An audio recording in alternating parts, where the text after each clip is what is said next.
Nazis, fascismo, Hitler, historia de represión, genocidio y propaganda. Algo que parece que quedó muy atrás, pero que no está de más recordar, porque como se suele decir, quien olvida su historia está condenado a repetirla. Todo esto es algo de lo que vamos a hablar hoy en Dicen que, y para ello, como siempre, he traído a alguien que puede aportarnos bastante información sobre el tema. Así que hoy no me voy a entretener más de lo normal, como siempre suelo hacer. Vamos a la intro y empezamos.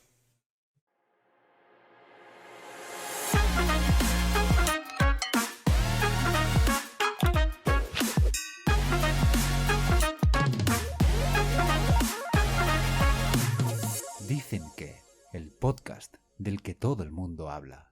Bienvenidos a Dicen que. No me he dado cuenta, ya estaba muteado, pero como nadie me ha dicho nada, pues es lo que hay.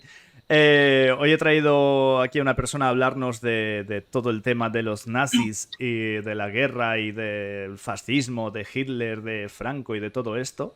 Eh, y vamos a hablar de ello un poquito. Ya os haré la publicidad luego al final de cómo os podéis suscribir al canal y cómo podéis escucharlo. Y poco más. Así que nada, vamos al lío. ¿Cómo fue, hablando así un poco, porque yo me acuerdo que tu trabajo de fin de grado es... Mi trabajo de fin de grado consistía en... Bueno, yo quería hablar sobre todo de la Alemania nazi. A mí es algo que es un tema que siempre me ha llamado mucho la atención. El problema es que es un tema que ha estado muy tratado, o sea, ya ha sido muy representado, sobre todo en los trabajos de fin de grado de las carreras, y tú tienes que exponer un tema que sea tuyo propio, por así decirlo, que tenga tus ideales. Entonces yo hablé con mi tutor y le dije, oye, yo quiero algo relacionado con la Alemania nazi porque es la época en la que a mí me gusta. Dice, es que eso tú no lo puedes hacer. Y dije, bueno, pero es que si es lo que quiero, ¿por qué no puedo? Dice, tienes que compaginarlo con otra cosa. No se puede hablar solo de la Alemania nazi porque es algo que ya está muy visto y es algo que no es propio. Y dije, bueno, pues ¿por qué no lo puedo hacer una comparación entre la Alemania nazi y la España de Franco? Me dice, ¿pero sobre qué? Le dije, pues sobre los campos de concentración. Y a partir de ahí, pues fue mi tema. Hice el tema de los campos de concentración, una distinción y una similitud entre la España de Franco y la Alemania de Hitler. Ajá. Y hasta el día de hoy sigo aprendiendo, o sea, es algo que lo hago más bien por gusto, no es algo que a mí me impongan. Y no lo sé todo, obviamente, no lo apoyo, hay que dejarlo claro, Sí. porque la gente dice, no, la Alemania nazi, es que eres nazi. No, o sea, es algo que a mí me gusta, me llama la atención, ese tipo de mentalidad que tenían esas personas, pero no apoyo todo lo que se hizo en la historia. Claro, no, al final es un tema de que te genera curiosidad de cómo pudieron llegar a eso.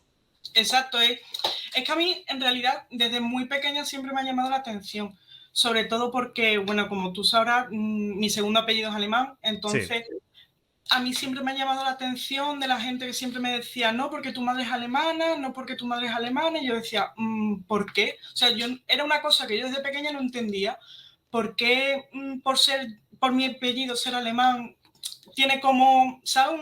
Lo decían como un resquemorcillo en plan de Sí. lo que se viene. De lo que había habido en la historia, ¿no? Como... Exacto. Entonces yo desde pequeña, bueno, en mi casa como en la tuya, porque más o menos somos de la misma época, yo no nací teniendo internet.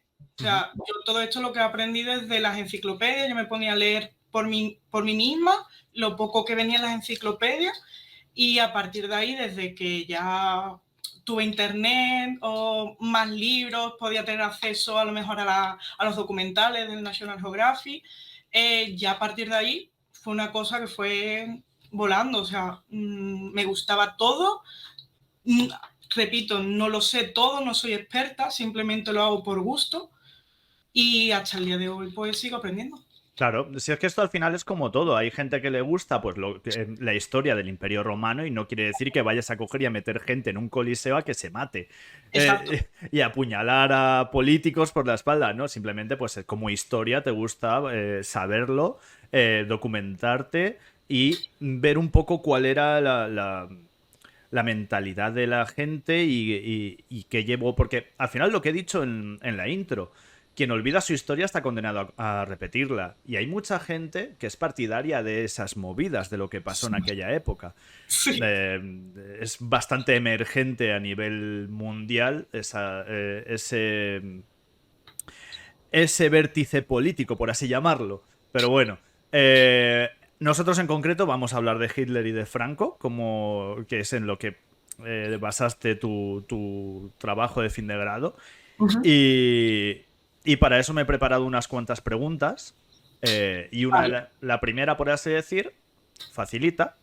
¿Cómo fue Adolf Hitler y qué cóctel de situaciones se dio para que llegara al poder? Facilita.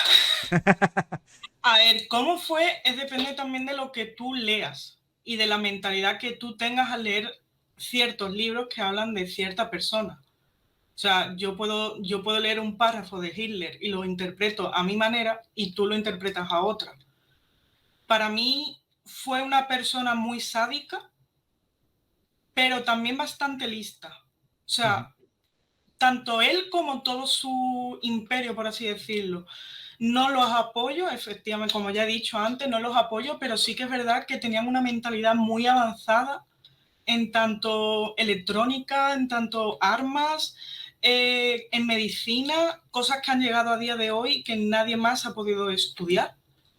Eran bastante listos, pero no pone de entremedio que hayan hecho bastante daño a lo que es el mundo entero, no solo en Europa. Esto ha llegado a todos los rincones del mundo.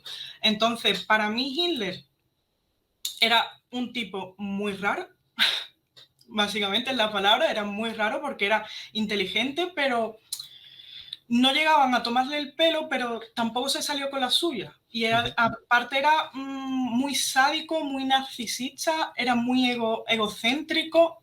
Para él todo el mundo estaba debajo de él. Ajá. Y la forma en la que llegó al poder, pues resumidamente, fue después de la Primera Guerra Mundial, ¿vale? Él trabajó haciendo pinturas en Austria y se fue a la guerra, fue a la Primera Guerra Mundial y allí fue herido con gas. Y creo que recordar que desde el hospital él estaba en la camilla y estaba escuchando la radio de cómo iba la guerra, ¿vale? Estaba ya al finalizar, o sea, era 1918. Y él escuchaba la guerra, él estaba orgulloso de que Alemania estaba luchando en la Primera Guerra y tal, pero escuchó que Alemania se rindió. Ujú. Y eso para él, la culpa fue de los judíos. O sea, Vamos, buscó un culpable y... buscó el culpable porque, según él, tenía razones para que los judíos fueran los culpables de la pérdida de la Primera Guerra Mundial. ¿Y qué razones daba para eso?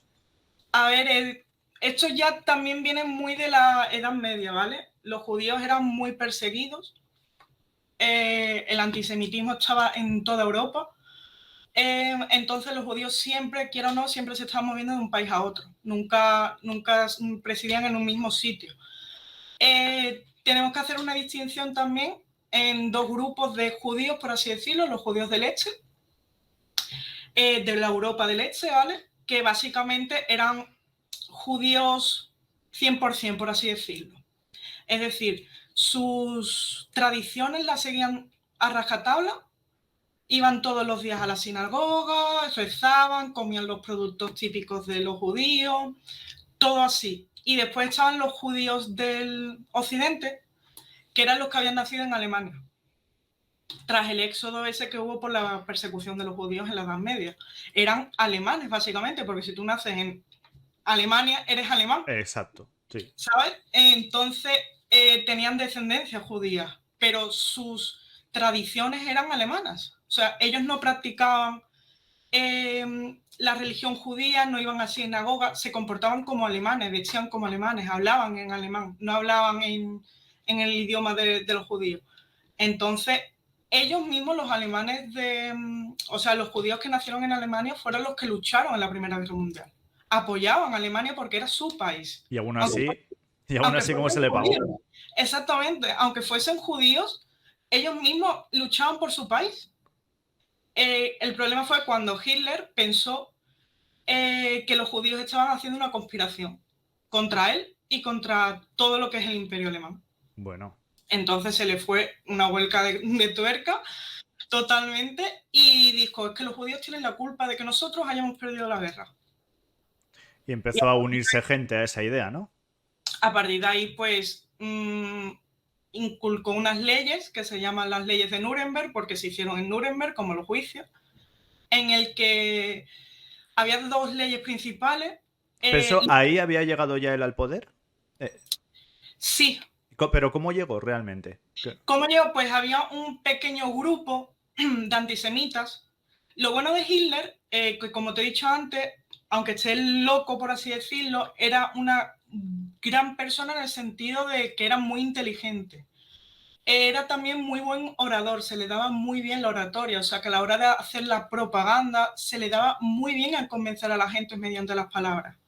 Entonces, de esa manera, gracias al apoyo del grupo antisemita, dijeron, vamos a hacer que Hitler llegue al poder. Y efectivamente, se convirtió en canciller, llegó al poder, y justo llegando al poder, que fue en enero del 33, en abril, finales de marzo, principios de abril, ya estaba imponiendo las leyes contra los judíos. Rapidísimo, vamos, ya iba a tope el tío. Radical. O sea, no se lo pensaba. A él la idea que se le pasaba por la cabeza, idea que cumplía, y da igual las consecuencias que tuviesen.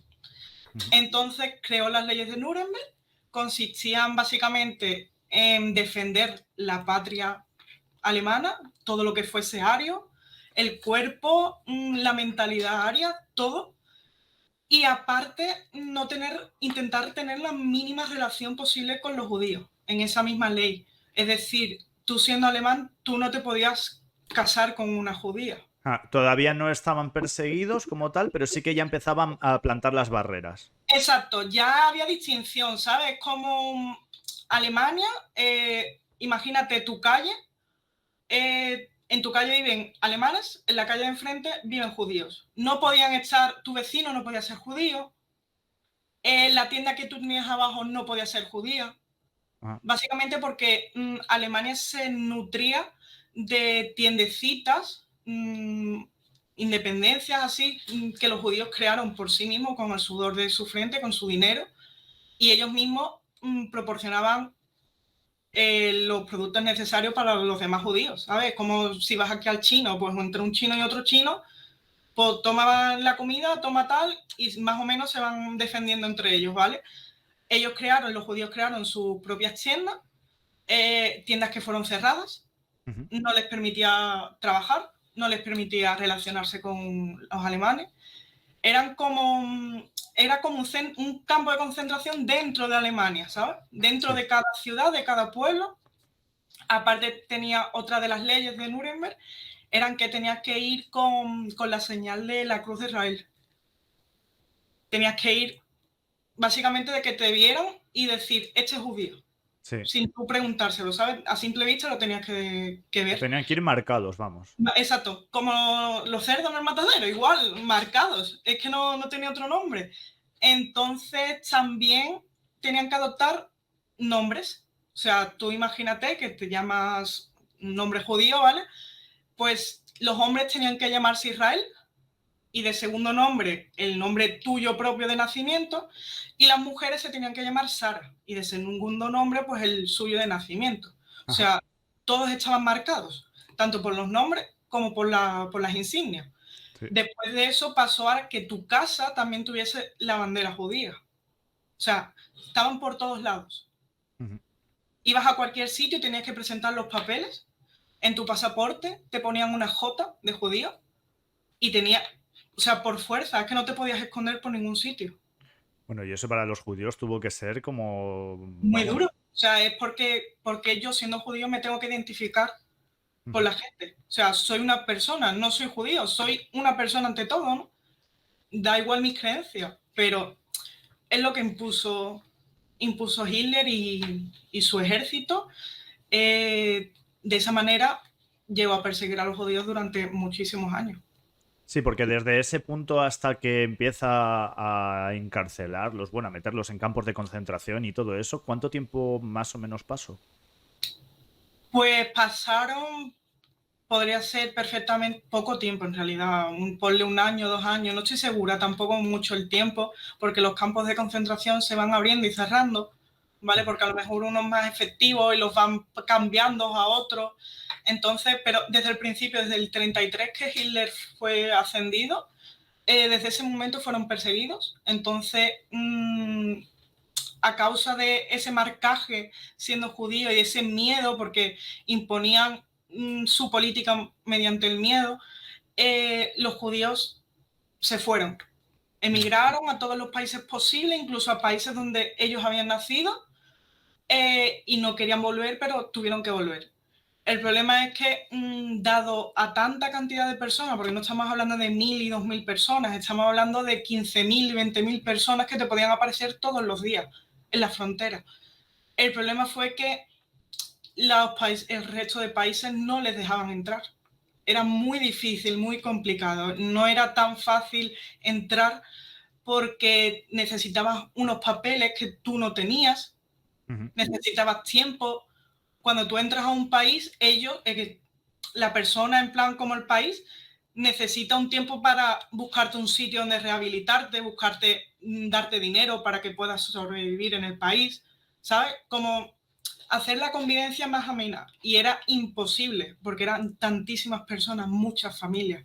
Sí. Entonces, lo que hacían era, les cerraban la frontera, decían, vuelve, por donde has venido. Aparte de eso, deduzco que también habrían países que tendrían sus, eh, ¿sabes? Sus reticencias con tener judíos. No sería solo Alemania. Deduzco que habían más países ahí que...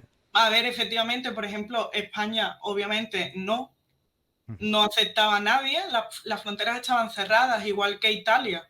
Las fronteras estaban cerradas, pero ya no solo países donde han sido en plan importantes en la historia, sino es que básicamente fue Europa entera. Date cuenta que era Europa entera moviéndose de un sitio para otro, masas increíbles de personas donde no había sitio. Y encima con varios países en Europa con dictadores. Claro, y aparte, ya varios países, aparte de con dictadores, varios países siendo conquistados, por así decirlo, por Alemania. Ujú. O sea, no podían huir, porque país donde huías, país que Alemania conquistaba y estamos en las mismas.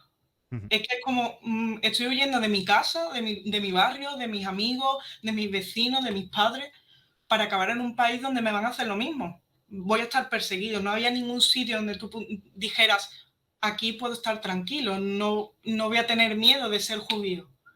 Ujú. Entonces, también había muchas personas que fueron a Estados Unidos, pero es que estamos en las mismas. Estados Unidos no permitía una gran cantidad de personas. Era muy difícil la cantidad de gente. En serio, Sí, es que cuando lees muchísimos libros, la cantidad de gente que emigraba y que emigraba horrible. sí. Es que es lo que te repito, estamos hablando de Europa entera. Entonces, encontramos judíos que pudieron irse a Estados Unidos, irse a Sudamérica, irse a Japón, irse a Rusia, pero aún así Aún así, pues claro. o fueron capturados o llegaron a fronteras y le dijeron, vuélvete por donde has venido, que aquí no podemos hacer nada. Vale, y en el contexto de la historia, aquí estamos hablando ya, pues cuando está Hitler con pleno poder y montando toda la que está montando, también coincide con el golpe de estado del dictador Francisco Franco en España. Hablamos Sí, del año el 36. 36 al 39 es la guerra civil. Sí. Y genera una alianza, ¿no? Con Hitler, parece ser. Alianza, escueta alianza. Cuéntalo, cuéntalo. ¿Qué hubo ahí? Básicamente, en los libros se habla de alianza entre Alemania y España. El problema es que, por ejemplo, en la famosa reunión que tuvo Hitler con Franco en Hendaya, en Francia, ahí hablaban de que de que los dos países se van a unir en la guerra, porque estábamos ya hablando de la Segunda Guerra Mundial. La realidad es que Hitler quería utilizar a Alemania como una marioneta, básicamente. Él quería Gibraltar para joder a los británicos, porque les estaba haciendo bastante la puñeta, y el medio por el cual utilizaba la herramienta clave era España. Claro. También quería el norte de Europa, de África. Y la entrada al norte de África está por España. Exacto. Entonces conquistaba el recorrido fácil.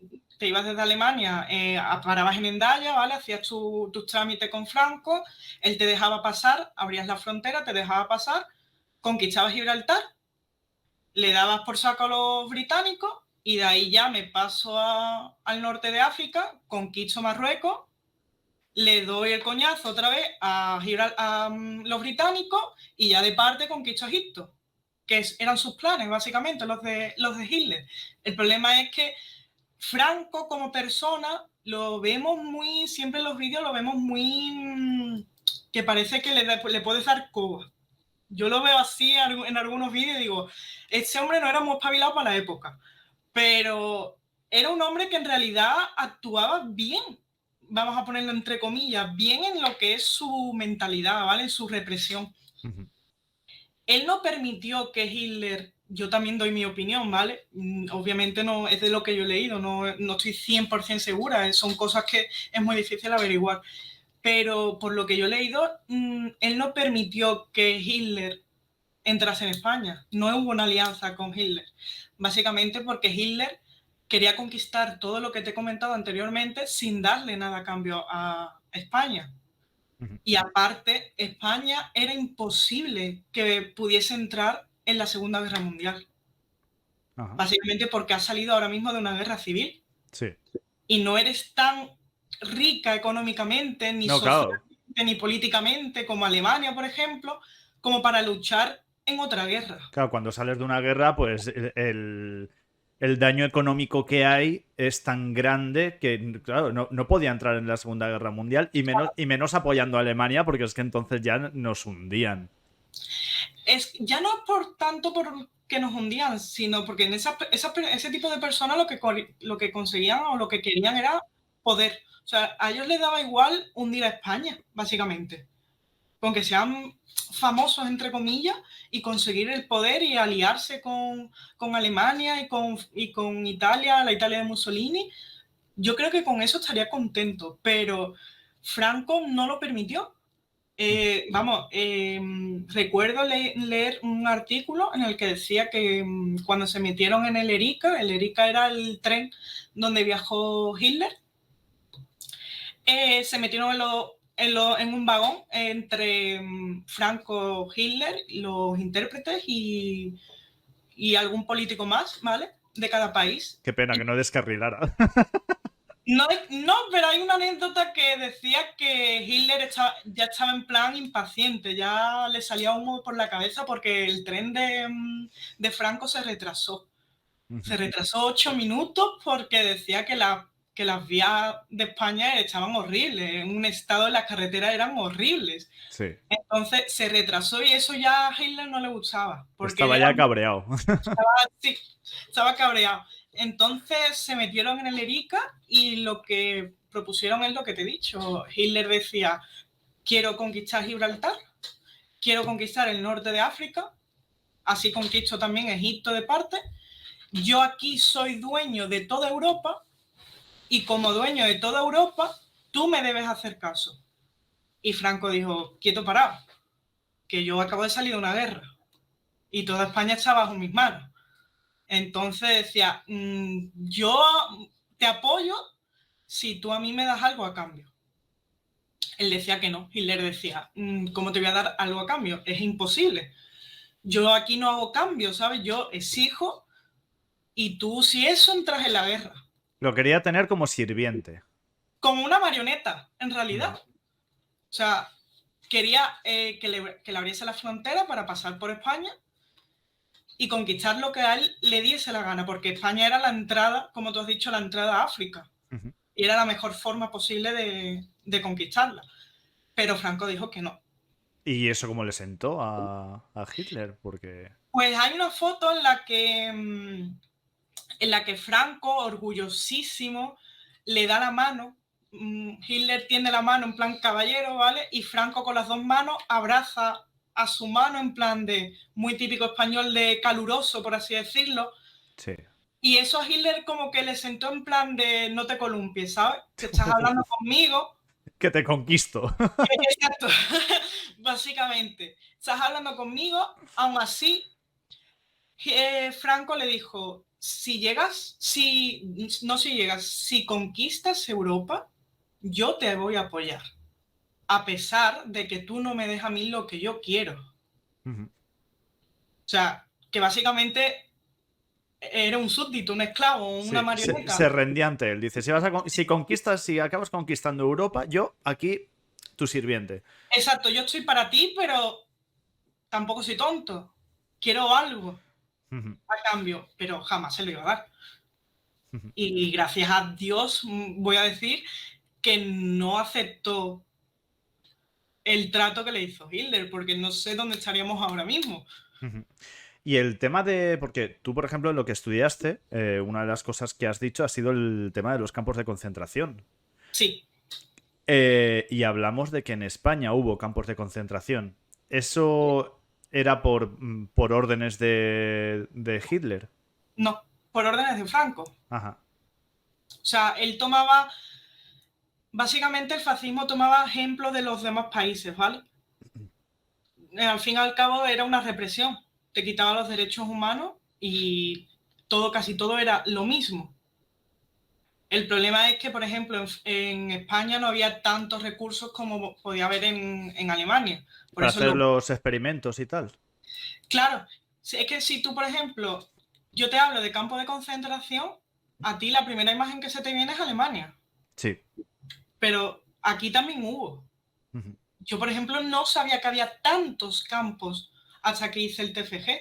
Yo sabía que había algunos, cárceles militares Claro, también. yo de campos de concentración no tenía ni idea hasta que me lo dijiste tú. Pues en Alicante mismo hay bastantes. Aquí, por ejemplo, donde yo vivo, no había campos, pero sí que había cárceles para prisioneros, sobre todo políticos, que los traían de los campos de Alicante y los mandaban para acá. También empezaron, no surgieron como tal del tirón. Franco no dijo, voy a hacer un campo de concentración para meter a la gente. No, al principio usaban monasterios abandonados o castillos Ajá. para meter a los republicanos, básicamente, que eran una similitud como los judíos alemanes, eran Sí. perseguidos por todos sitios. Entonces él empezó haciendo eso, metiendo a la gente, a los republicanos, metiéndolos en castillos, en monasterios, en sitios altos, porque era muy difícil escapar, y sitios muy cerrados. Ajá. Y sitios donde no se viera a simple vista lo que pasaba dentro. Hasta que pasó, hasta que se le acumularon a la gente, una acumulación de republicanos y tuvo que crear más sitios donde hubiesen más terreno. Y ahí ya aparecieron los campos. Esto estamos hablando ya de una vez que él ganó ese golpe de estado contra los republicanos y empezó a hacer caza de ellos, ¿no? Exacto. O sea, Ajá. todo esto es a raíz del 36, un poquito antes sí que fue otro intento de golpe de estado, creo que fue el cuarto intento de golpe de estado. Le dieron caza a los republicanos, sobre todo en el norte de España, y importante también la zona del litoral de España, en Alicante sobre todo, porque básicamente es donde también había una gran cantidad de republicanos y donde intentaban huir, porque Alicante era el puerto, uno de los puertos más importantes de España. Sí. Y obviamente los buques llegaban, por ejemplo el de Reino Unido, llegaba para recorrer republicanos y llevárselo. Entonces lo importante era cerrar ese puerto.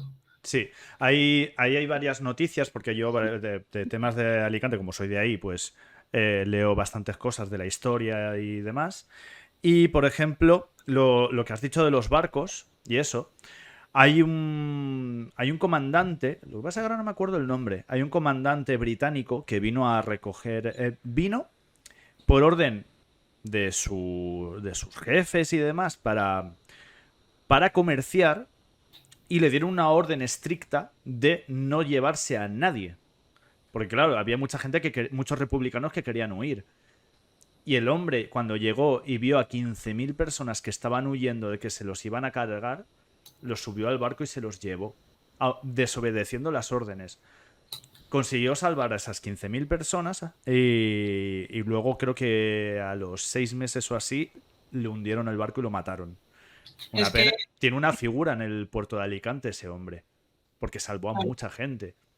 es que básicamente era el límite, ¿vale? Del puerto, el mar está aquí, el buque está aquí llegando y eran 15.000, 20.000 personas en el filo del agua. Mucha gente se suicidaba tirándose porque no quería ser arrestado por ese tipo de personas.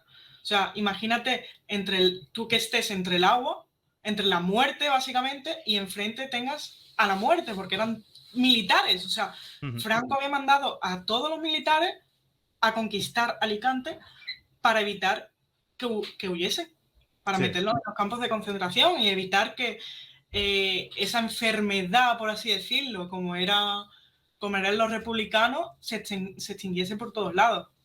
Sí.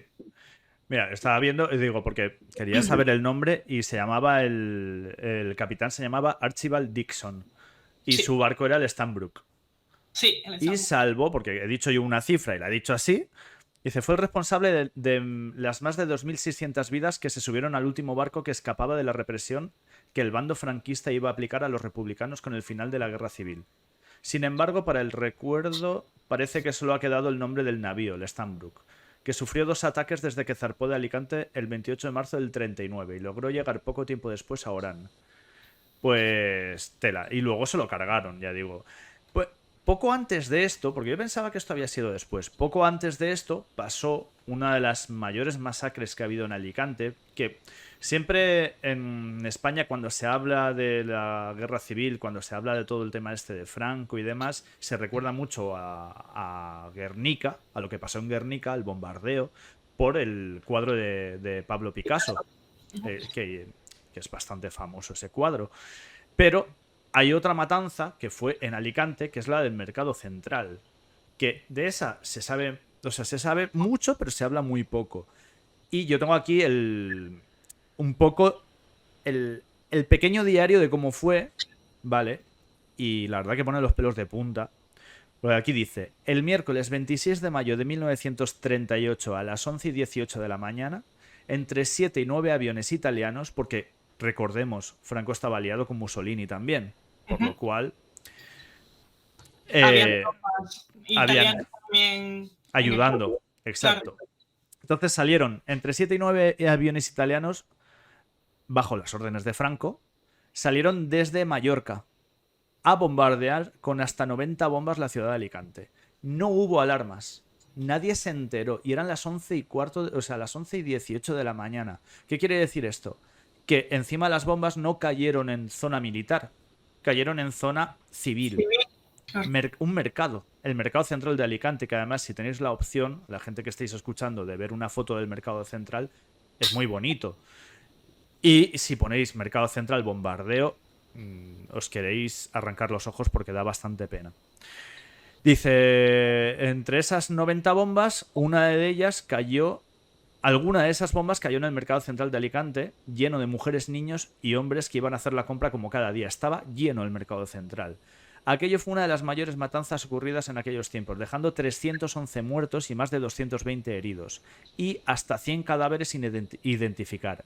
Se habla de gente que ha vivido aquello, porque hasta hace poco había una señora muy mayor, que ya no sé si sigue, hablamos de que la señora tenía ya muchos años, de ver decapitaciones, desmembramientos, cuerpos de niños en trozos, cosas así, que causaba pesadillas a la gente, que eso era como, vamos, la peor de las pesadillas, vivirla ahí. Y fíjate que es curioso que no se... Es lo que digo, no es una cosa de la que se hable mucho o que la gente conozca mucho. esa movida que pasó en Alicante. Y las fotos dan miedo, porque tú ves las fotos de aéreas y de las tiras de humo. Yo, por ejemplo, que soy de Alicante, sé exactamente dónde cayó cada bomba y es que no me lo intento No te lo imaginar. puedes imaginar. Es O sea, horrible. que tú te puedes haber criado en esa calle, pasar millones de veces por esa calle y decir, es que aquí ha caído una bomba. Es que aquí han muerto cientos de matado, personas. aquí han matado a personas que iban a hacer la compra, simplemente por pensar de una manera distinta. Simplemente por ser de Alicante, que como ya he dicho, fue una zona muy reprimida para España.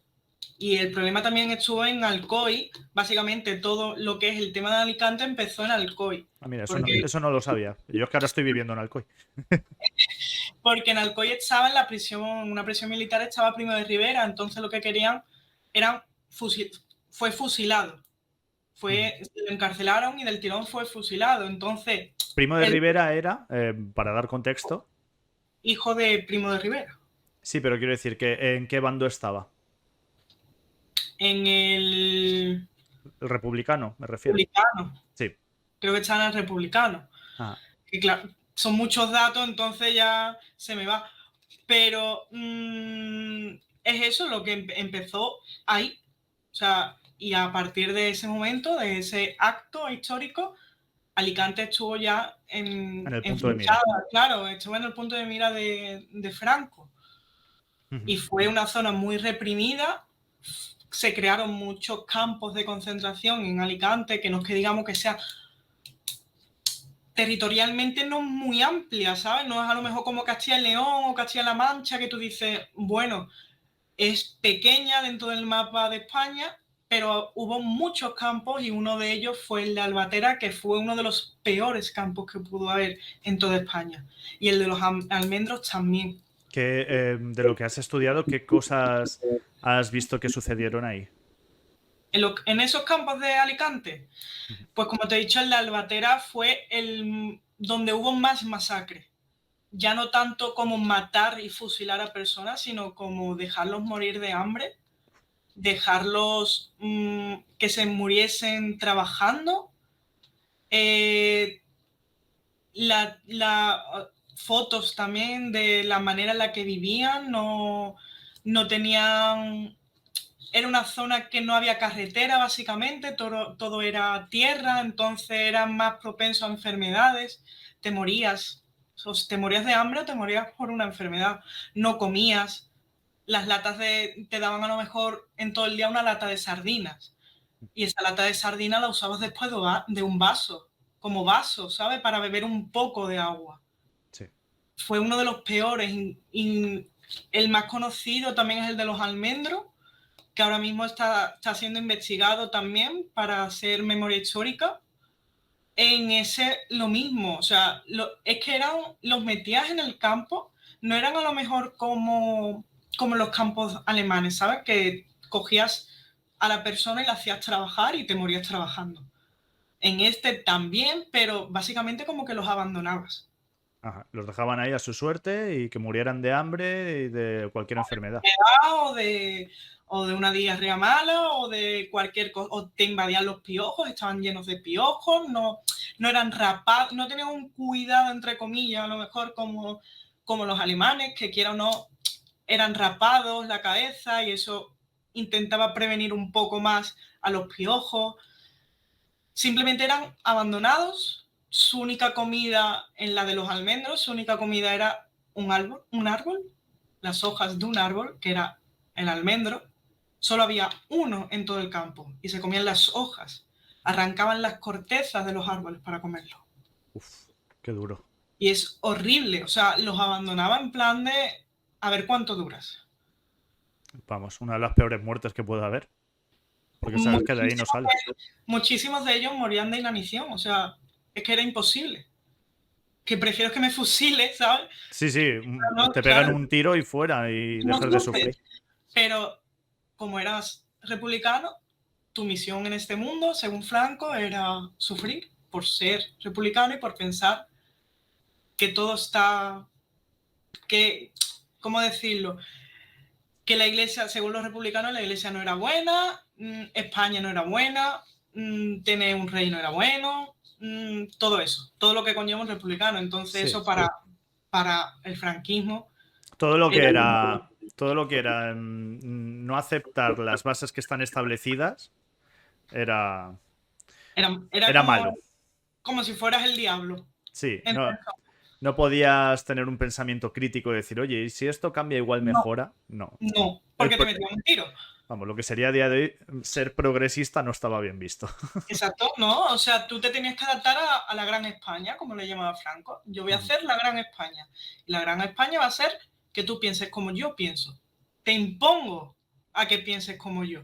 Te quito tus derechos como ser humano. Y vas a trabajar como yo quiero que trabajes. Te voy a reeducar. Que los campos de concentración se trataba de eso, de reeducar a los republicanos. ¿Cómo reeducabas? Mediante la iglesia. Iban los sacerdotes, iban los obispos, iban cualquier persona que fuese un papel principal en la iglesia, iba a los campos de concentración, iba a las prisiones y les decía, oye, es que este no es el buen camino. El buen camino es aceptar el franquismo, porque el franquismo es España. España es una gran España. Y eso es lo que tenías que aceptar por fuerza. Y si no, Fusilar. fusilado a la fosa común y a una a un arcén de una carretera y fuera. Exacto. Ya está, que eso es lo que hacían. Y luego, simplemente por el hecho de tener un libro que no fuera con la ideología de esa España grande, porque hubo mucha gente que se le persiguió por encontrar libros en su casa que no era la doctrina que él quería que fuera. Claro. O sea, estamos hablando de que la represión reprime todo. Reprime la música, reprime el arte, reprime el cine, reprime los libros, reprime tu pensamiento, te reprime a ti como persona. Tú no puedes tener un libro que sea a lo mejor de Romeo y Julieta, porque a lo mejor no están casados, no es el típico matrimonio español, tienen pensamientos distintos a mí. Era imposible. Entonces, por eso tenemos muchos escritores aquí en España que tuvieron que huir. Sí, y alguno que murió. Alguno que murió y que ¿Cómo se llamaba? Federico García Lorca. García Lorca. ¿Dónde está Federico García Lorca? No se sabe, ¿no? No se sabe. Ese era el problema. Porque todo esto viene a que, claro, aquí ha habido una diferencia, por ejemplo, con Alemania. Y la diferencia principal es que en Alemania se acabó con el fascismo, con el nazismo, acabando con Hitler. Pero es que aquí no hubo eso. Aquí hubo una muerte dulce de señor mayor en una cama con cuidados. Entonces, claro, todo eso al final lo que trajo aquí es que hay mucha información que se ha ocultado y se ha borrado de todo lo que pasó. Sí. Cuando acabaran las dos guerras, la civil y la Segunda Guerra Mundial, se intentó eliminar el máximo posible de documentos, de archivos, de registros, sobre todo de registros de personas, porque cada persona que entraba y salía de un campo era registrado. Tú tenías tu número de identificación como un DNI y te pasaban de un sitio a otro, porque obviamente siempre había movilidad de presos y siempre eran anotados, o sea, tenían cada campo tenía su propia administración. Era como un notario, ¿sabes? Que siempre un administrativo que siempre escribía quién entraba y quién salía, nombres y el número identificativo. Entonces, lo máximo que se pudo eliminar es lo que no ha llegado a día de hoy. Por ejemplo, en Alemania sí que es verdad que hay mucha más información que aquí en España. Aquí en España se eliminaron las pruebas bastante rápido. En eso sí fue muy rápido. A ti, para hacer lo que tú hiciste, el trabajo de fin de grado, ¿te costó mucho encontrar información? Muy difícil, sí. En Alemania no, porque quiera o no, siempre hay documentales. Siempre en National Geographic siempre saca documentales, hay museos donde puedes aprender. En las bibliotecas siempre hay libros de Alemania. Yo misma me compro libros propios de Alemania. Entonces, a la hora de yo hacer mi trabajo de la parte de Alemania, a mí no me hacía falta tampoco leer mucho, porque ya era algo que yo ya tenía, las ideas las tenía claras de ponerlo. Pero a la hora de, por ejemplo, en España, me fue muy complicado hablar sobre todo de esa parte, ¿sabes? De los campos de concentración. No tanto de la guerra sí hay mucha información, pero de los campos era muy complicado, básicamente porque no se quería saber que aquí en España hubo el mismo papel que hubo en Alemania, ¿sabes? De, hostia, es que teníamos campos de concentración. Sí. Aquí lo que Entonces, pasa es que se ha intentado como tapar todo, de meter todo debajo de la alfombra, como bueno, ya no está, ahora hay un rey, tal, esto hay que olvidarlo, tal. Claro, pero hay que olvidarlo, pero hay tantas familias que su historia se ha visto truncada, que no saben dónde están sus abuelos, no saben dónde están sus padres, y... exacto, es que no hay, los documentos que hay están bajo llave, básicamente, están en archivos. Incluso, un dato curioso, ¿vale? Yo fui de viaje a Salamanca y allí está el archivo principal, ¿sabes? De en toda España de la guerra civil. Dije, hostia, me viene muy bien de un viaje de ocio meterme en ese archivo para yo hacer mi trabajo de fin de grado. Estuve una semana todos los días intentando entrar en el archivo. Un archivo que debería de ser público, porque es un edificio público que lo paga el ayuntamiento, que lo pago, bueno, lo pagan los de Salamanca y que yo debería de tenerlo en plan a disposición cuando yo quisiera. Sí, porque se paga con los impuestos de los Exacto. españoles. O sea, se está manteniendo los impuestos. Pues a mí no me dejaron pasar. ¿Y qué excusa te daban? Que no se podía pasar, que tenías que tener una acreditación. Y yo le decía, perdona, pero es que yo soy universitaria, estoy haciendo mi TFG de hecho, mira, aquí tengo documentos, papeles firmados de la universidad y quiero entrar. O sea, ya aunque no fuese estudiante, ya por gusto, ¿sabes? Quiero aprender de mi país, de la historia de mi país. Déjame entrar. Y una semana que estuve, el segurata en la puerta diciéndome que no entres más, que no puedes entrar. Y me fui de Salamanca sin poder entrar en el archivo. Y todo lo que he tenido que hacer es buscarme las papas, por así decirlo, entre libros, muchos libros y muchos documentales. Vamos, dentro de un tiempo intentarás volver a entrar. Espero Te ha que quedado, te ha quedado la espinita, ¿no? me quede la pinita. Claro. Sí, es que una semana, todos los días, el hombre ese ya me decía, me veía y me decía, uff, otra vez aquí. Claro, es que me parece increíble que una información eso, lo que dices, que debería ser pública, que está en un edificio gubernamental que pagamos todos con nuestros impuestos y que no dejen entrar. Es que eso me estalla la cabeza de pensarlo, de cómo puede ser eso posible a día de hoy. Y Claro, es cuando te das cuenta de que hay... La gente quiere taparlo, no quiere hablar del tema porque ya dicen, no, es que eso ha pasado mucho tiempo, tal, pero es que es lo que he dicho al principio y he vuelto a repetir. Es que si quien se olvida de su historia está condenado a repetirla y evidentemente si queremos saber de la historia tenemos que documentarnos. claro. No dejarlo oculto porque es que eso es algo, sí, claro, es algo que dolió a mucha gente. Habrá gente del bando franquista que diga, bueno, es que yo tuve familiares que murieron por los republicanos, vale, sí, lo que quieras, pero da Y igual, debe de haber información para todo claro, el o sea, mundo. yo te digo, yo aquí no vengo a decirte yo soy republicano, yo apoyo a los republicanos. O sea, yo sé que también los republicanos, en una guerra, ambos bandos son malos. O sea, porque si no, no estaría una guerra, básicamente. Es mi pensamiento. Pero si tengo una tendencia a tirar de un lado o tirar para otro, me gustaría también saber los dos bandos, ¿sabes? ¿Por Saber la qué? información completa. Exacto. O sea, ¿por qué impones el franquismo y por qué tú quieres ser republicano y quieres imponer la república? Quiero saber los dos bandos. Pero si solo tengo conocimiento de uno, es de lógica que voy a tirar por ese conocimiento, porque no me estás dejando opción a conocer lo otro. Ujú. Entonces ese es el problema, que tenemos un buen archivo, tenemos buenos documentos, pocos, pero son buenos. Pero si no me dejas conocerlo, mi idea no puede seguir más allá de lo que yo ya tengo por mí misma, ¿sabes? No puedo seguir avanzando. Sí, y al final es el tema de saber la historia completa. Claro. Lo que sí que parece que está claro es que había una república. Ujú. Por lo que he estado leyendo, así por encima, había una república y eso a Franco no le molaba. No. Por lo que dices, porque no...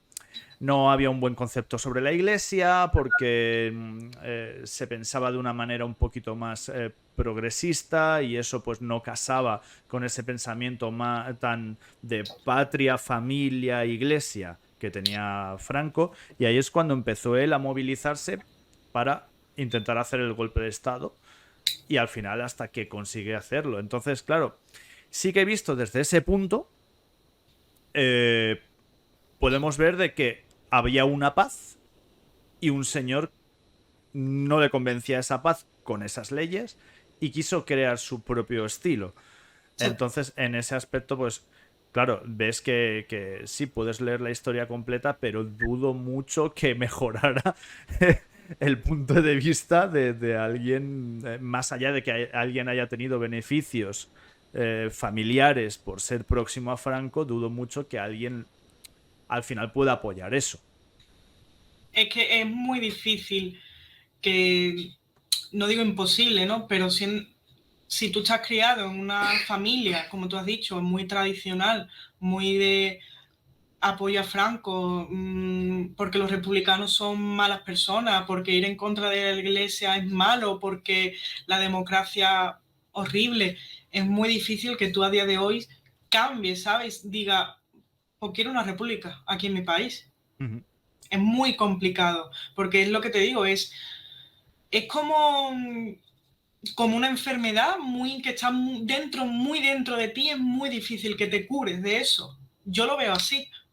Entonces, por mucho que tú leas, vas a leer siempre cosas que a ti te beneficien. Tu idea aumente, por así decirlo. Sinceramente, si me pones un franquista adelante, yo no lo tolero.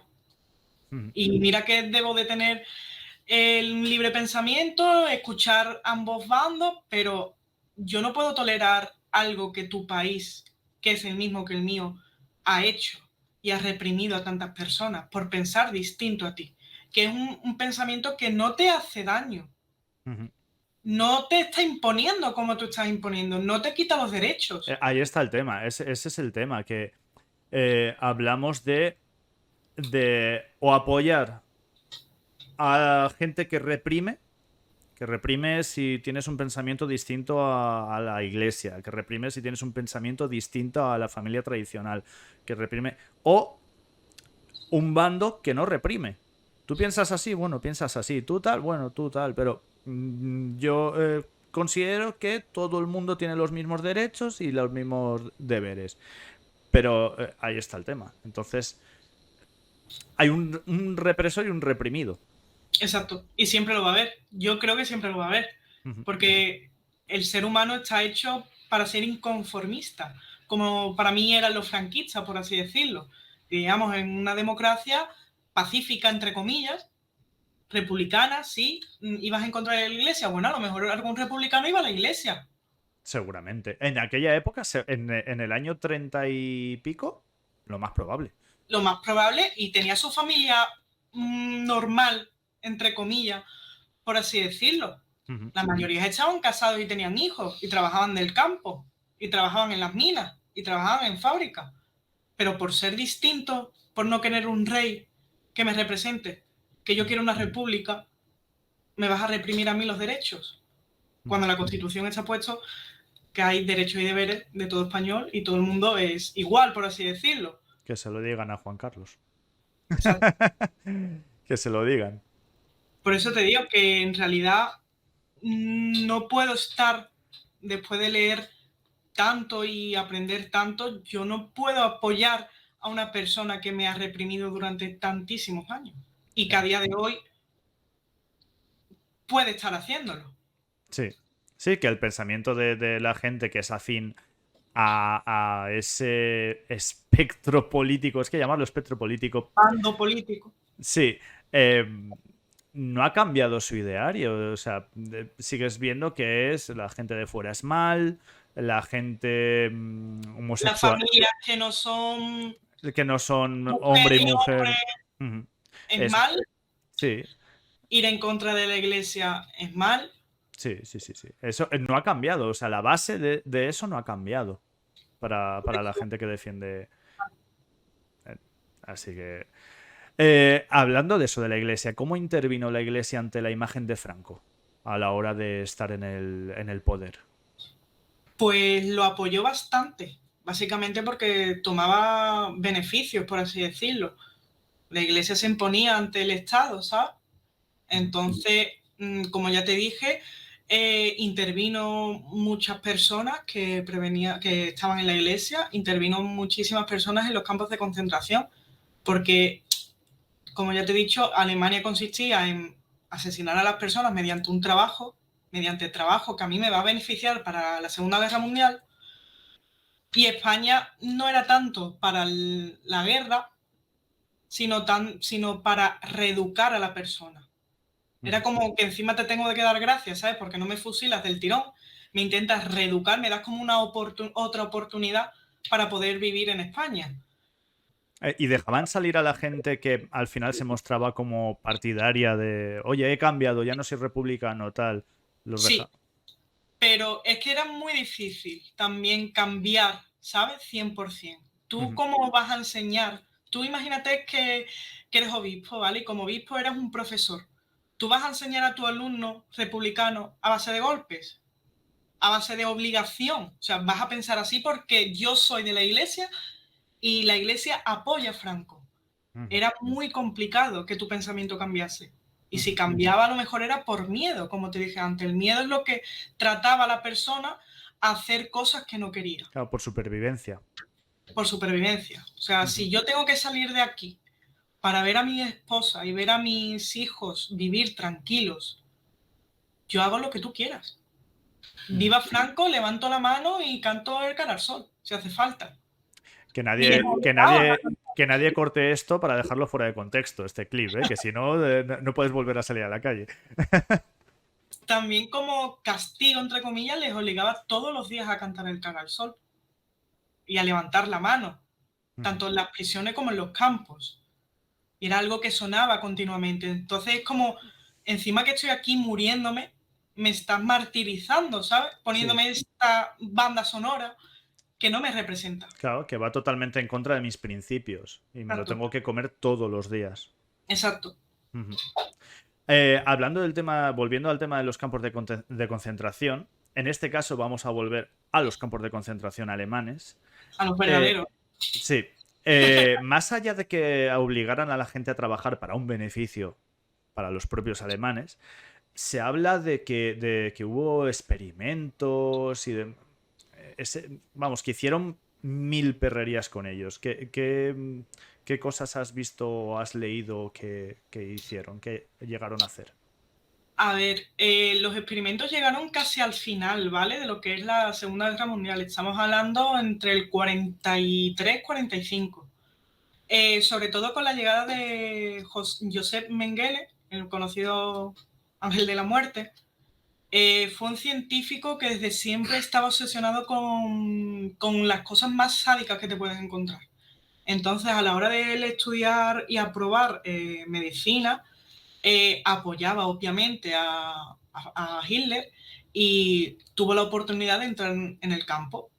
Entró en Auschwitz, ¿vale? Porque hay que diferenciar entre Auschwitz y Auschwitz-Birkenau. Son dos campos básicamente distintos. Ah, vale. Es que eso la gente no suele saberlo. No, Cuando hablamos de Auschwitz solo es un campo, pero fue como un prototipo de campo. Entonces él entró el que se suele visitar cuando se va es ese. Sí. Cuando Mengele llegó al campo, lo primero que él hacía era esperar en las puertas a que llegase el tren para volver a hacer sus experimentos, los experimentos en lo que él consistía, porque para él, como te dije antes, los científicos querían un avance, ya no solo en la guerra, ya no querían conquistar solo Europa mediante las armas, sino mediante el pensamiento, ¿sabes? Mediante la ciencia. Entonces hicieron muchísimos experimentos, que a día de hoy, lo que te vuelvo a decir, a día de hoy nadie más ha podido hacerlo. Claro, pero porque o sea, no va con los derechos humanos, es como utilizarlos de ratón de laboratorio. Claro, o sea, lo principal es porque es ilegal, ¿sabes?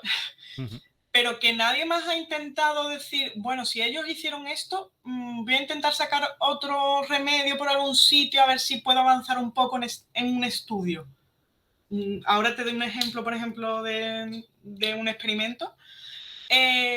Pues eso, cuando Mengele llegaba a las puertas de Auschwitz, esperaba que se bajasen las personas y lo principal que cogía eran los niños. Él tenía fijación por los niños gemelos. Vaya. Una fijación increíble, en plan pedófilo, totalmente, pero para la medicina. Entonces, cogía a los gemelos y los ponía en camilla. A uno le sacaba la sangre y se le introducía a otro para ver cómo reaccionaba su cuerpo. Si, por ejemplo, uno moría, directamente mataba a su hermano gemelo para hacer la autopsia y ver cómo los dos cuerpos se sincronizaban, por así decirlo. Ajá. Hay un caso muy curioso, como anécdota, que cuando se acabó la guerra y Mengele huyó, él huyó a Brasil, y hay un pueblecito muy pequeño que se llama Cándido Godoy. Es conocido porque la mayoría del pueblo son gemelos. Hay una foto donde todos son gemelos. ¿Pero qué hizo? ¿Se llevó a niños ahí o...? No, todos nacieron allí. Ujú. No se sabe exactamente qué hizo, ¿Y pero con algún experimento? supongo, su estudio estaba basado en los gemelos y él dijo, bueno, pues voy a intentar crear un pueblo de gemelos. No se sabe cómo. Yo no tengo conocimiento de cómo crecieron y nacieron tantos gemelos. Qué fuerte. Y aparte de los gemelos, también tenía devoción por los homosexuales, obviamente, porque no entendía básicamente cómo a una persona le podía gustar a otra persona del mismo sexo.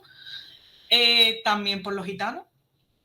Básicamente eran las razas que vivían en los campos, ¿sabes? Eran los más perseguidos, ya no solo los judíos. Y también por niños discapacitados. El tío era una estrella, vamos. Sádico, era totalmente un sádico. Niños discapacitados y también recuerdo que enanos. Tenía además, creo que una foto en la que se veía él, ¿vale? Y de fondo se veía un cartel, en plan como si fuera una actuación de circo, y se veían personas enanas como puestas en plan en la foto, como si fuera un circo de cosas, como un circo, pero un zoo también, porque lo mezclaban con... Decían que eran animales, básicamente, no eran personas. Eso es algo que la Alemania nazi ha arraigado mucho en la historia. Deshumanizar. Sí, es que ellos se basaban en la biopolítica, es decir, la política de la vida. Todo aquel que no fuese ario era lo peor. Un ser inferior. Era a ellos, a los judíos sobre todo, cuando el principio de la Alemania nazi, los trataba como si fuera una bacteria. Una bacteria que va contaminando el cuerpo, la mente, y se va propagando a otros cuerpos y otras mentes. Es como la manzana podrida en la cesta de manzanas, ¿sabes? Era no, al tiempo van a estar todas las manzanas podridas, pues eso era el judío para la Alemania nazi. Entonces ya no hablaríamos de biopolítica, sino de zoopolítica. Sí, Porque los no trataban a la consideraban... persona como humana, sino como un animal. Entonces, Mengele cogía a los niños, cogía a los discapacitados, cogía a las personas que tenían gangrena, cogía a los enanos, porque les llamaba mucho la atención cómo había nacido un enano, cómo te puedes mover, cómo vives. Vamos, que era eso, sádico y morboso de la ciencia hasta el punto de deshumanizar y hacer lo que le salía de las narices. Sí, sí, es que no tiene más palabras. A mí, por ejemplo, ese tema me gusta mucho, pero es porque es como, si ya de por sí un alemán tiene esa mentalidad, un científico alemán que hace estas cosas, es como una mente superior, ¿sabes? Al alemán nazi. Más sádico todavía. Me llama mucho la atención cómo una persona puede ser tan de esa mentalidad. En películas lo han representado mucho el tema de los experimentos de los nazis y tal, como que científicamente estaban intentando avanzar mucho a base de experimentar con gente. Eso se representa en muchas películas, en Hellboy, en un montón de películas se ha representado, porque está ese concepto de que Claro, como podían hacer lo que quisieran con quien quisieran, Claro. pues a experimentar y para adelante. Y... Mm, Básicamente tenían a muchas personas y no sabían qué hacer con ellas. Ujú. Quieras o no, ibas a morir, seas judío, seas homosexual, seas gitano, no ibas a salir de allí, porque eso se sabía de... Tú entrabas y dices, de aquí no salgo. O muero de inanición, o muero porque me tiran un tiro, o muero porque intento escapar, o muero directamente en la cámara de gas, o me mata un tío haciendo experimentos conmigo. Uy, eso me ha recordado a la película del niño de pijama de rayas. Uf, qué Niño dura. del pijama de raya está muy bien ambientado en la época, Me, porque me- además el pelo de color del punta. uniforme era el que se llevaba. En verano, los prisioneros llevaban el uniforme con las rayas azules y blancas, y en invierno eran blancas y grises. La cabeza rapada para evitar la propagación de los piojos, la gorrita, la identificación y la señal que llevabas si eras homosexual, si eras judío, tenías un color distinto. Obviamente, si eras homosexual, era el rosa. Si Ujú. eras gitano, creo que era el naranja. Si era judío, creo que era el rojo. No, el rojo era para los políticos. Y el Ujú. judío, creo que era el azul. No estoy muy segura tampoco. Ujú. Pero la película se basa muy bien, está muy bien ambientada. Sí, sí. Y es muy dura. Sí, Da mucha cosa verla. Yo la vi hace años en el cine y... Uf, es que sales con mal cuerpo, de la peli. O sea, hay una escena que no la haya visto, que si tiene estómago que la vea, pero hay una escena final que te rompe por dentro. Y vámonos a otro campo de concentración, al de Mauthausen, que también ha sido bastante famoso, que se han hecho películas. Por ejemplo, yo vi no hace mucho, pues tengo una memoria como la tengo, la del fotógrafo de Mauthausen, que la protagoniza Mario Casas. ¿en casa? Ujú. Y cuenta, a ver así un poco, ese campo de concentración que era más pequeño, estaba más retirado, como... Mauthausen estaba... Todos los campos de concentración en realidad estaban retirados porque tú al intentar quitarle los derechos humanos a una persona y querer matarlo, lo mejor es que no te vea nadie. Sí, Entonces la mayoría de los campos estaban en zonas de bosque o de llanuras donde nadie te pudiese ver, ¿vale? Ni acercarse fácilmente. Mauthausen estaba en uno de los campos de Alemania. El personaje que tú dices es muy conocido porque gracias a él fueron juzgados muchas personas que hicieron bastante daño en lo que es la represión de la Alemania nazi. pues él cómo fue, es que no me acuerdo bien. Él entró como prisionero. Claro, el francés, se llama Francesc Boix, creo que nació en Cataluña. Luchó a favor de la República en Francia y allí fue cogido por los alemanes cuando Hitler conquistó, por así decirlo, la Francia, la Vichy de Francia sobre todo. Ujú. De allí fue deportado, de Francia fue deportado a Mauthausen y allí hizo su vida básicamente como prisionero normal, ¿vale? El problema es que a él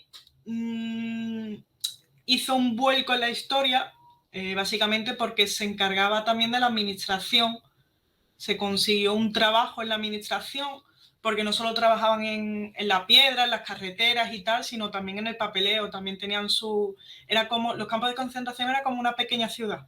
Sí. Tenías una cantina, tenías una enfermería, una administración, un burdel también tenías, una pequeña iglesia. Entonces él se hizo hueco en lo que era la administración, el papeleo y tal, y a raíz de lo que veía y de lo que escuchaba, pues hizo fotos Ujú. que consiguió ocultar, porque si no los ocultaba, obviamente, Lo fusilaban ahí mismo. totalmente. Entonces, cuando se acabó la guerra y se hizo el juicio en Nuremberg, había muchos políticos de Hitler, que apoyaban a Hitler, diciendo que no, yo eso no lo he hecho, no, no tienes pruebas, no. Y él salió en ese juicio diciendo, yo tengo pruebas de que tú has matado a esto, o tú has dicho que este campo se tiene que hacer de esta manera, tú has indicado que se pongan 4 hornos crematorios en el campo. Entonces sobre todo un caso en el que era el abogado de Hitler o algo así, era un abogado, no me acuerdo el nombre porque los nombres alemanes son muy, muy raros y muy largos, en el que le dijo, me estás culpando de algo que yo no he hecho, no tienes pruebas de eso. Y el juez hizo así, dice, yo tengo aquí la foto, no la foto, ¿cómo era? Las cámaras antiguas. El carrete. El carrete. Tenía el carrete con el revelados. Y dice, aquí se te ve perfectamente tu cara al lado de Himmler, que era el líder de la SS, y se ve perfectamente como tú estabas en el campo. Pillado. Pillados, claro, a partir de los revelados se pudo culpar a muchísima gente, porque en realidad al acabar la guerra deshicieron casi todo, la documentación y todo lo que hicieron. Entonces era muy difícil culparles. Sí. Por ejemplo, a Hitler no se le culpó, ya aparte porque se suicidó, ¿no? Pero no hay ninguna foto de Hitler, ningún revelado de Hitler en un campo. No existe imagen de Hitler No en un campo. existe imágenes de Hitler en los campos. ¿Pero llegó a estar o se intuye algo? No se Hitler sabe. nunca estaba en los campos. Ajá. Él no hablaba de los campos de concentración, porque sabía a quién se lo tenía que comentar, a un círculo cercano. Pero él no iba casi nunca a los campos de concentración para que la gente no le viese. Para decir, no, es que esto está bajo la mano de Hitler. No, señora, yo Hitler no lo he visto aquí. No hay pruebas de eso. El tío tonto no era, ¿eh? Te lo dije, que aparte de que era muy sádico y tal, pero tonto no era. Él sabía guardarse muy bien las espaldas. Y él a los campos de concentración no iba. Él mandaba a Himmler, mandaba a los militares a que se encargaran de los campos. Y ya llegando ahí a ese punto, que acabas de decirlo, del tema del suicidio de Hitler, ¿cómo fue ese punto en la guerra en el que ya él empieza a perder y llega a meterse en un búnker y a suicidarse? ¿Qué le lleva ahí? ¿Qué pasó? Yo creo que el problema fue que veía ya mucha gente. O sea, date cuenta que al principio tú empezabas en un campo de concentración, a lo mejor tenías 10.000 personas que habías capturado ese día y los metías. Pero ya es que no te conformabas solo con los judíos, te conformabas, o sea, ya no ibas solo a por los judíos, ibas a por los judíos, a por los rusos, que eran comunistas, eran peor, eran rusos y comunistas, ¿sabes? Iban a por los homosexuales, iban a por toda persona que se presenciase delante de un nazi. Sí, todo lo que no fuera lo que ellos consideran un alemán, raza aria y tal. Vas para el campo. Entonces había tanta gente, tantos hornos, eran 4 hornos, por eso te dije que había distinción entre los campos. Auschwitz solo era de trabajo y después se anexionó con Auschwitz-Birkenau. Los dos campos están en Polonia. Entonces, Auschwitz-Birkenau ya era en plan de... Se le instalaron los hornos crematorios, ¿vale? Tenías 2 arriba y 2 abajo. Y aparte las duchas, ya usabas el gas. Porque en Auschwitz solo morías de inanición o de que te metían un tiro, como en los campos españoles. Sí. Pero ya estaban avanzando, ya había un conglomerado de fábricas también dentro de los campos de concentración. ¿Vale? Hay un conglomerado que es muy famoso, se llamaba IG Farben, es un grupo de fábricas, ¿vale? Que sacaban provecho para la guerra. Y uno de ellos es Bayer, que a día de hoy es aspirina y cosas de fábrica, de farmacéutico. Exacto. Pues a día de hoy ese estaba dentro del campo. Entonces, Hitler no lo podía ver, obviamente, porque no estaba en los campos, pero se le llegaba mensajes diciendo, no damos abasto. Van hasta arriba de cada vez más gente capturada. Llegaban camiones, cogían camiones, ¿vale? Les ponían en la puerta para que fueran herméticos y allí mismo suicidaban a la gente, los camiones con el gas. O sea, usaban camiones como cámara de gas, porque ya las cámaras suyas de los campos estaban... No daban abasto. No daban abasto, era entraba, salía cadáver, entraba, salía cadáver, y las fosas no había suficiente para incinerar ni para enterrar. El terreno se le estaba quedando muy pequeño. Eran muchos campos que no tenías espacio. Y mira que Alemania es grande, y mira que Polonia es grande. No tenías campo, tenías a tanta gente que era imposible eliminarlos a todos.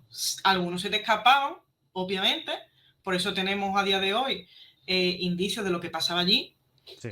pero es que la mayoría no podías. O sea, los que estaban vivos no podían recoger a sus compañeros en las carretillas, primero porque estaban muy débiles y segundo porque eran tantos que es que te haría falta millones y millones de carretillas. Ya. Entonces, él tomó la decisión de meterse en un búnker, aislarse de todo. Pero Y porque veía que se le venían más gente, o sea, otros políticos, otros países a por él. en realidad yo creo que era ya no tanto por lo que había liado, en el sentido de mis campos de concentración están repletos, que es lo que yo quiero, que es lo que a mí me gusta, pero no puedo dar abasto a tanta gente porque la he liado pardísima, sino más como es que estoy perdiendo la guerra otra vez. ¿Sabes? La supremacía esa que él tenía, su egocentrismo, era como, yo no puedo perder. Entonces Pues se le me vino el quito mundo de en abajo. medio. Me quito de en Exacto, medio. Antes de que me ganen, me voy.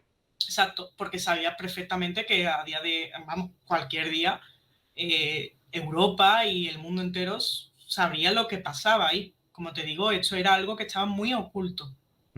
La gente no sabía lo que pasaba en los campos, porque los mismos prisioneros no podían tampoco contárselo a las personas. O sea, ellos tenían una ley, ¿vale? Una obligación, y la obligación era que todos los domingos ellos, los prisioneros, redactaban una carta a sus familiares, pero jamás le podían decir dónde estabas, ni lo que hacías, ni lo que hacían contigo. O sea, era una carta totalmente estéril de Para os echo saber, de menos, estoy para bien. saber, claro, para saber que estabas vivo. O sea, tú Ujú, recibías esa carta y dices, bueno, está vivo, porque sigo recibiendo la carta. ujú, Solo era para saber, pero a lo mejor es que esa persona recibe la carta y del tirón te fusila. O mueres. ujú. Y si no recibes cartas, ya das un aviso al exterior. Sí. Entonces, lo que intentaban era mantener lo más oculto posible, pero es que ya como había tantas personas, obviamente alrededor, los países de alrededor se daban cuenta. Estados Unidos se daba cuenta. Roosevelt, que era el presidente por entonces, se daba cuenta. Dice, aquí hay que poner una solución rápido, porque es que no se puede más. Era un flujo de gente diariamente en Europa saliendo, entrando de países, porque tú no pertenecías solo a un campo, o sea, tú no te mueres en Auschwitz, te mueres en Auschwitz, a lo mejor vas a Auschwitz, después vas a Dachau, después vas a Mauthausen, vas a muchos campos, entonces eso, igual que en España, tenías que registrarlo, y Ujú. eso era muchísimo trabajo, y no había tantas personas. Ya.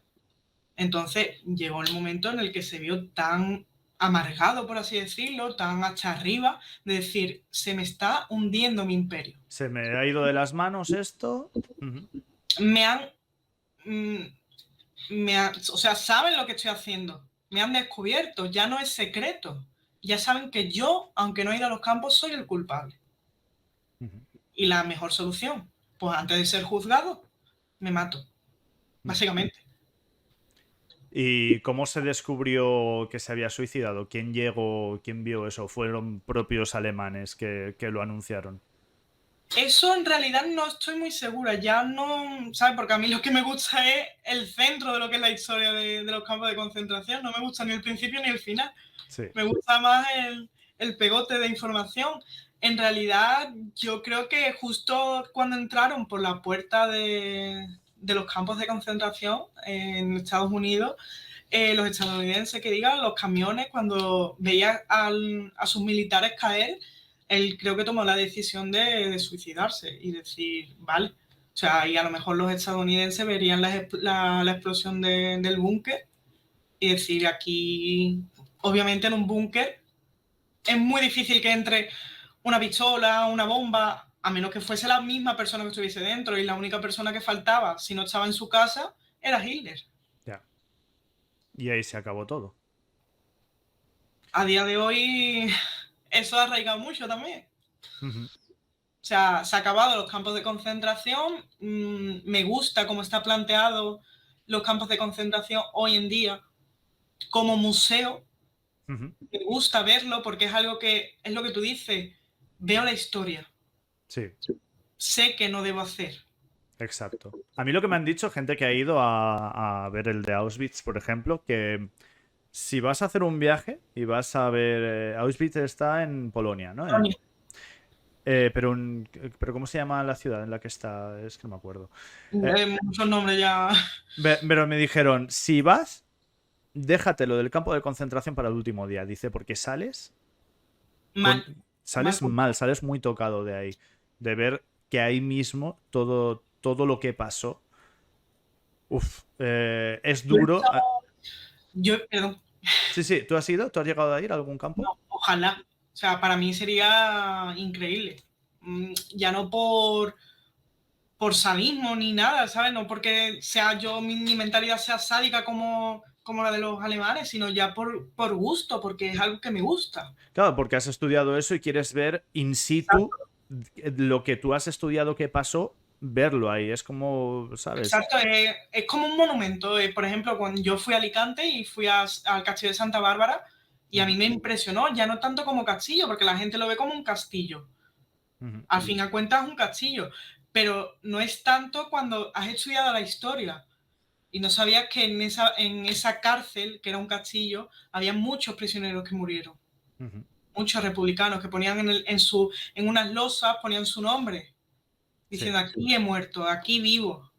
Entonces, Ujú, a la hora de, yo por ejemplo, de viajar, me encantaría ir a Auschwitz. Igual que también me encantaría ir al monumento que hay con un montón de pilares donde han muerto un montón de gente, de los campos. ujú, Pero sobre todo en Auschwitz la gente dice, no, es que es un horror. Es que a mí me gusta, o sea, me da curiosidad cómo vivían, cómo sí, estaban los barracones distribuidos, cómo llegaban las vías hasta el final de la puerta, claro. esa puerta. Es lo que digo, pero es como el que va a Roma y ve el Coliseo. O sea, Exacto, tenemos muy acostumbrado el hecho de vamos a Roma y vemos el Coliseo. Y ahí mataban gente, exacto. mataban esclavos. Pero bueno, lo vemos ya como algo que ha pasado, algo que es, queramos o no, es de escultura, queramos o no, y no como, como algo que alabar, sino como algo de lo que aprendemos que fue una matanza, que fue genocidio, que fue horrible y que no hay que olvidar Ni para no... repetir. Exacto. Entonces, pero es eso, ¿no? El hecho de querer documentarte y querer verlo y querer imaginarte cómo fue eso, no es que seas una persona sádica, es que eres una persona que quieres saber de la historia y quieres Soy, empaparte de la historia. yo me considero curiosa. Ujú, O sea, yo, por ejemplo, mi cuarto de carrera era todo exposición que hacía, el trabajo que hacía, todo lo que hacía era de la Alemania nazi. Es mi curiosidad, que a mí me gusta. ujú. Es mi historia contemporánea, la zona de la historia contemporánea en la que a mí me gusta. Sí, hay gente Y que le no, gusta hacer entrevistas o leer libros sobre biografías de asesinos en serie y me cosas gusta. así. Y no quiere decir que te guste que hayan personas matando, sino que te gusta entender un poco la psicología de qué ha pasado aquí. Exacto, me gusta la mentalidad de cómo una persona que puede estar al lado tuya ha podido matar a tantas personas, como Ujú, ese pensamiento, ¿sabes? sí, Cómo imponer un pensamiento que tú mismo has creado, que se te ha impuesto, cómo imponerlo a todo el mundo, porque es que no solo era en Alemania y en Polonia, ni en Europa, es que llegó a todos los rincones del mundo. Entonces sí. eso es lo que a mí siempre me da curiosidad. Es lo que llamamos el populismo. Eran propaganda que calaba entre la gente, que la gente lo veía como, oye, pues esto igual, esto es bueno. Sin saber realmente a lo que les iba a llevar, porque yo deduzco que mucha gente que apoyó eso ni se imaginaba ni remotamente lo que iba a pasar.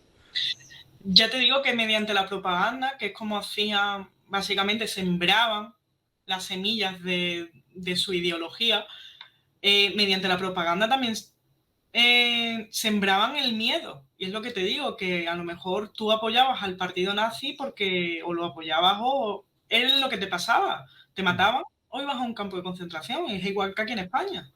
sea, Sí, por miedo haces lo que sea. Y por proteger a tu familia haces lo que sea. sí. Te escondes, pero es que no había rincón donde no rebuscaran. Yo Ujú. no sé si, por ejemplo, has leído el diario de Ana Frank.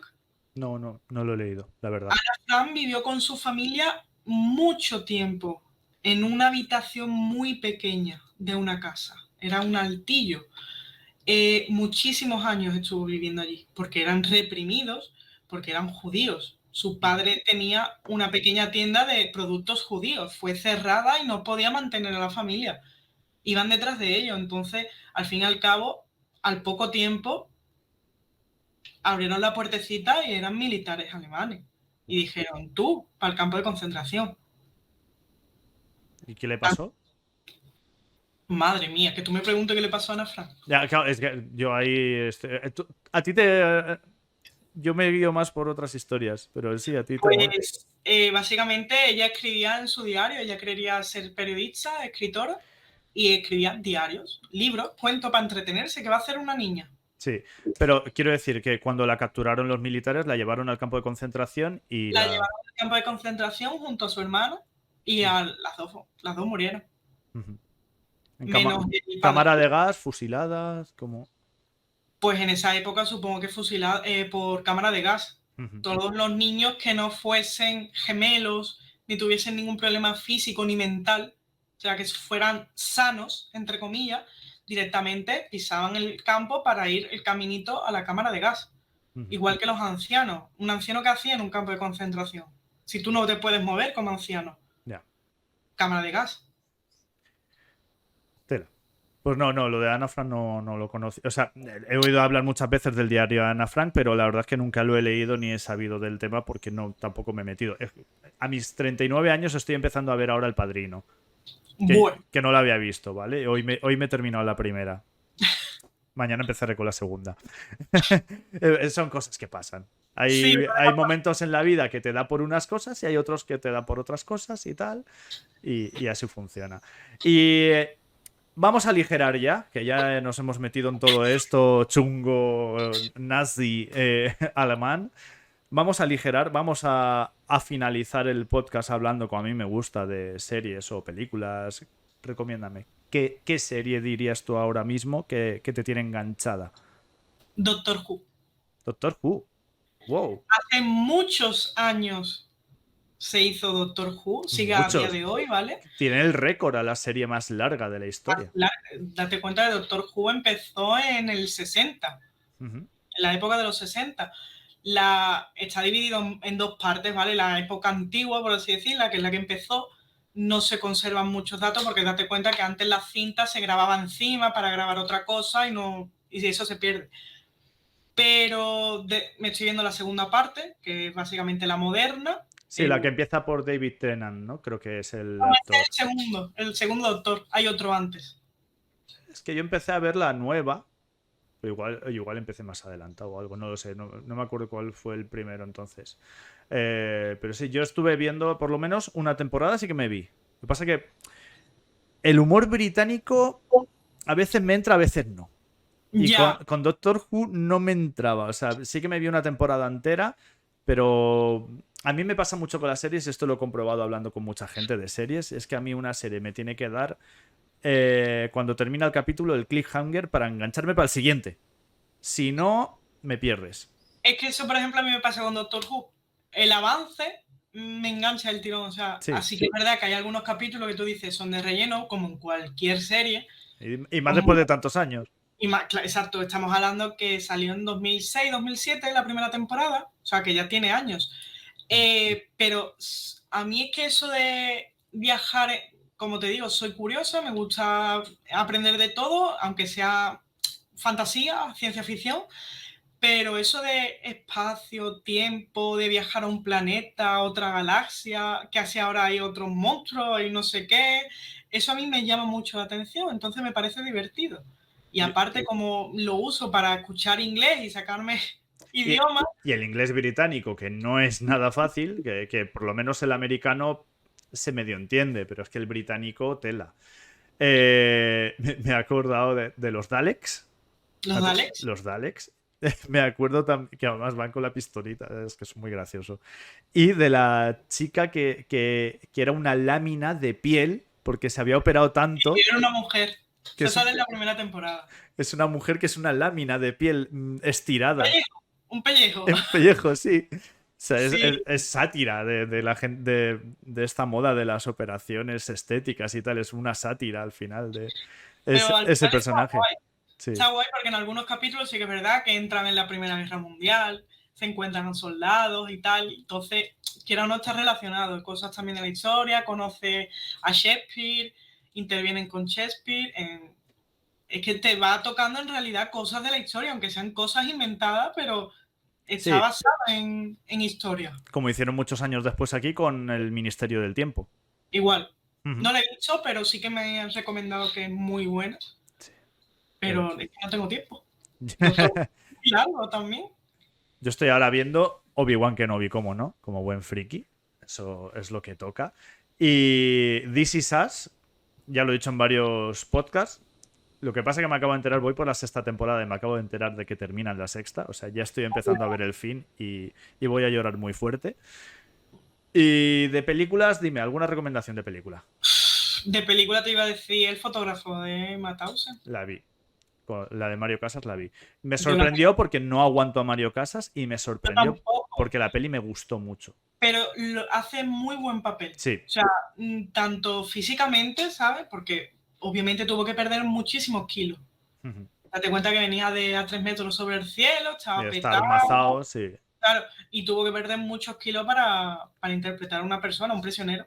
Sí. Entonces, a mí, por ejemplo, Mario Casas no me gusta nada, pero en esa película Ahí le lo doy hace, lo hace perfecto el tío. O sea, la película te metes, sientes el miedo que siente él, ves toda la movida de cuando empieza a guardar los carretes y tal. Es tremendo. O sea, es un peliculón.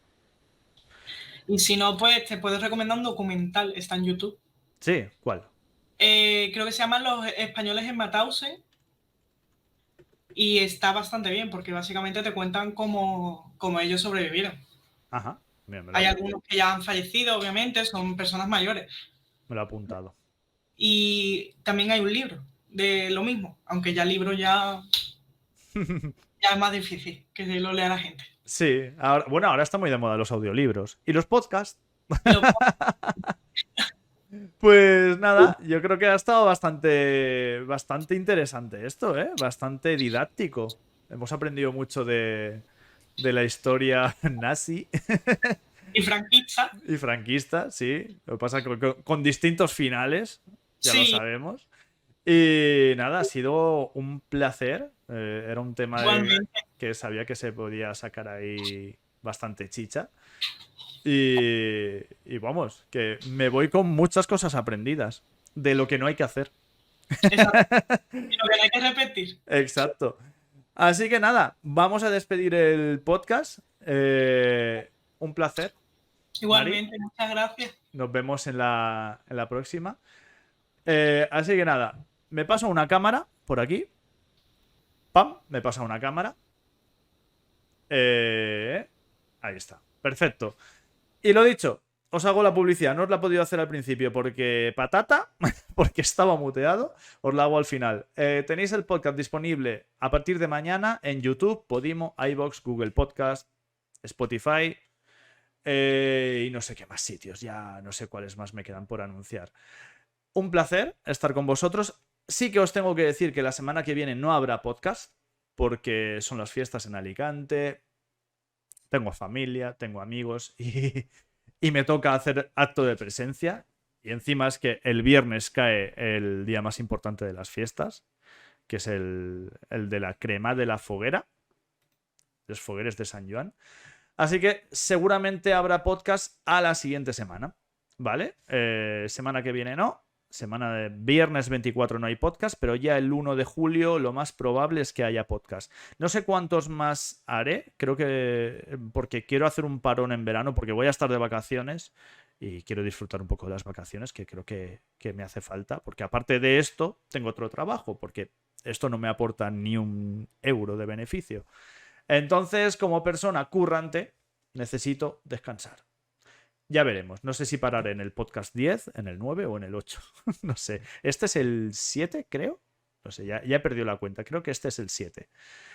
Sin más, me despido de vosotros. Un placer. Nos vemos en el siguiente podcast. Adiós.